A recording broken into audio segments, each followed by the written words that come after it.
What's up, everybody? Thanks as always for supporting the show. It would mean a lot to me if you would take a second to scroll down and hit that subscribe button to the Hoops Tonight YouTube channel, and then follow me on social media on TikTok, Instagram, and Twitter so you guys don't miss any of our content over the course of this season. All right, let's talk some basketball. The Sixers blew out the Blazers last night, but I want to focus on this Raptors game because I thought it was a little bit more interesting of a game. They trailed by double digits at 4 different points in the first half. The Raptors were putting a hellacious defensive effort on them, getting out in transition a lot, which can be an issue for the Sixers if you guys remember.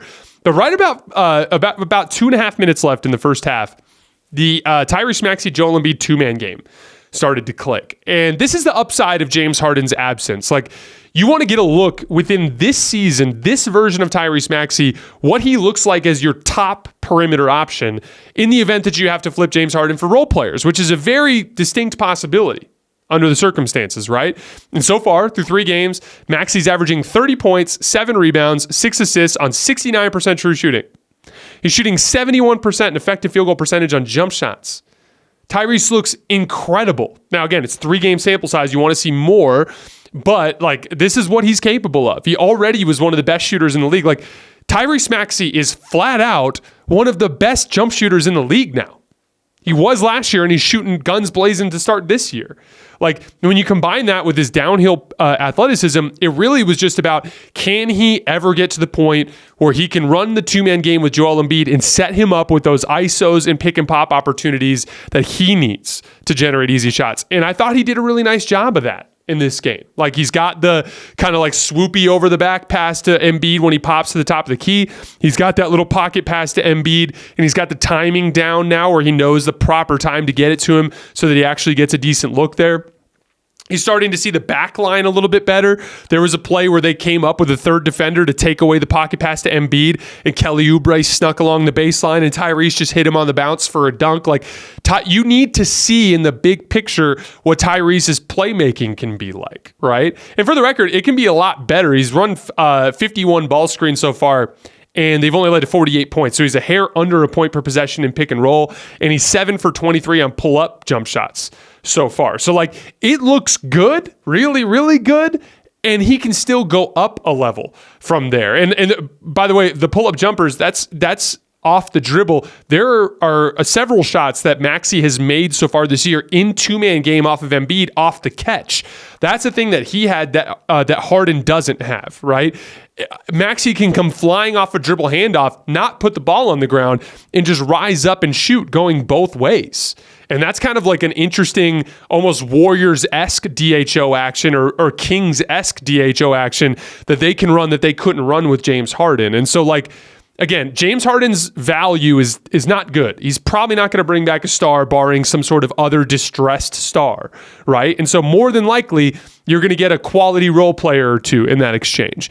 And in order for that to work, you need Tyrese Maxey to flash as a legit number 2 next to Joel Embiid, and it could not have gone much better than it did over the course of the first 3 games of the season. They just started, like, Maxey had the 3-point shot going. He had by the time I stopped watching the game, he had already made like 6 threes. And then Joel Embiid, in the process, as everyone's chasing Maxey around, he's getting great looks. Joel Embiid's got his jump shot going now. His 3-point shot looks great too.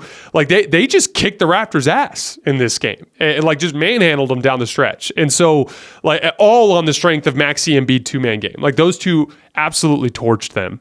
The Sixers right now are 5th in offensive rating, 119 points per 100 possessions, without James Harden. 5th best offense in the league without James Harden. And again, like, that was against a Raptors team that has been one of the best defenses in the league so far this year. That was against a Bucks team, which should, in theory, be a great defensive team.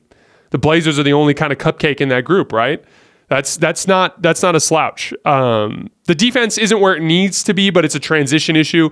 The Sixers are allowing just 90 points per 100 half-court possessions. Embiid's rim protection has been excellent, but they can still get a lot better. They're still having some issues with, like, Maxey getting switched and then trying to scram him out of switches, but they're not rotating in time. So there were a couple plays against the Raptors where, like, Maxey would leave his man to scram out of a switch, but then they would just make the feed and he'd score to the guy Maxey was guarding because they didn't rotate fast enough. So, like, they've got some stuff to work out with their half-court defense, but for the most part, they've been pretty good. It's the transition defense that's continued to kill them. On the Raptors front, defense looks great. They're 5th in defensive rating so far. Scotty Barnes and OG Anunoby are combining to average 4.5 blocks and 2.7 steals per game. They're doing a really nice job getting out in transition off their defense. They're 3rd in fast break points per 100 possessions. 26 points per game in transition, according to Synergy. That's 7th most in the NBA. And they're really efficient in those situations. 1.3 points per transition shot attempt, which is 5th in the NBA. But their half-court offense is absolutely atrocious. They're scoring just 78 points per 100 half-court possessions. That is dead last in the NBA. And they are the only team in the NBA right now with a half-court offensive rating below 80. So, and we kind of called this before the season. I told you guys I saw the Raptors as the worst backcourt in the NBA. And that's how you get defenses into rotation, right? And so you've got a bad backcourt, in my opinion, combined with a front court full of athletic players that have a lot of defensive potential and are somewhat raw offensively, right? Guys like OG Anunoby, guys like Scotty Barnes, guys like Pascal Siakam. Like, you're just going to struggle to score in the half court with that group. And they really, really have. Like, I love Dennis Schroeder. Great point of attack defender, can generate rim pressure.